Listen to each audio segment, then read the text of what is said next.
everyone! So today in this video I will be talking about what I'm going to be putting into my mail drop boxes for my first through hike of Estonia, 822 kilometers or 510 miles.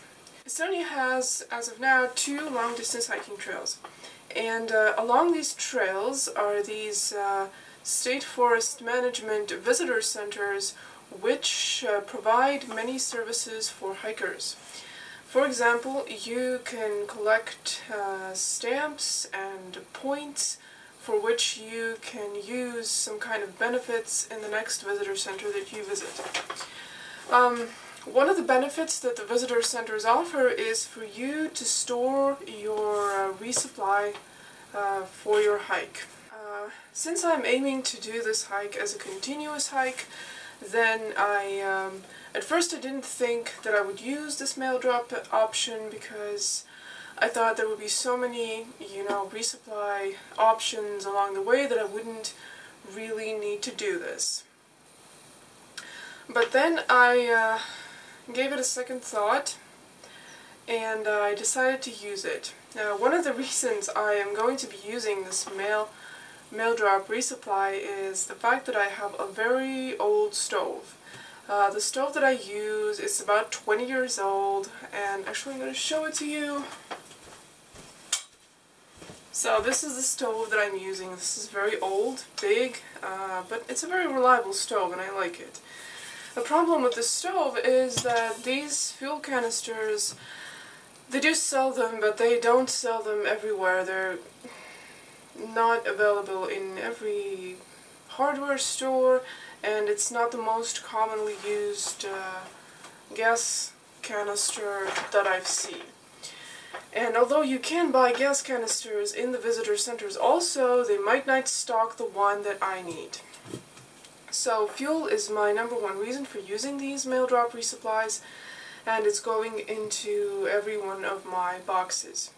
Altogether, I have here 3 boxes, so I'm going to use 3 visitor centers to resupply. My first resupply point will be around 330 kilometers from the starting point into the hike, so I'm thinking that this is about 2 weeks into my hike.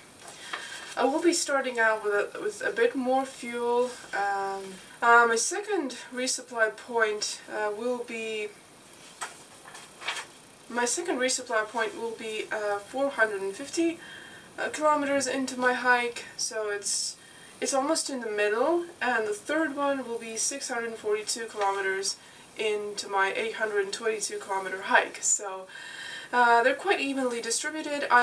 I think there's one more visitor center towards the beginning of my hike, which I will not be using to resupply. So, the mail drop system itself, it's quite complicated, and from what I've asked from the visitor centers, then I get the impression that hikers don't usually use this opportunity. The reason for that, I think, is that I'm more than certain that like 9 out of 10 hikers doing these trails are section hikers who don't need to resupply like this. And the reason I made such a conclusion is that when I asked how to send my resupply, there's a description on the website, but I didn't quite understand everything. I asked for additional information, and I was like given many more instructions and asked to label my packages correctly and provide them with the information of the visitor center and myself, and just to be sure, call a couple of days in advance to the visitor center to ask whether my packages have indeed arrived. So yeah, it is a little bit tricky, but since I don't want to take any chances, then I'm going to do everything I can to make sure these arrive safely at where I need them to be. So, but what am I putting into my boxes in addition to the fuel? So, I've got my fuel canister here. The other items that are going into these boxes are definitely the maps. The map brochures for this trail, there are 2 versions I've seen. I don't know, actually, I don't know which one is the older, which one is the newer, but I know that these here are bulkier and heavier and also more detailed as maps. But altogether, the whole package of maps for this entire trail weighs too much to carry from start to finish. So I've got these maps for the upcoming sections of my hike.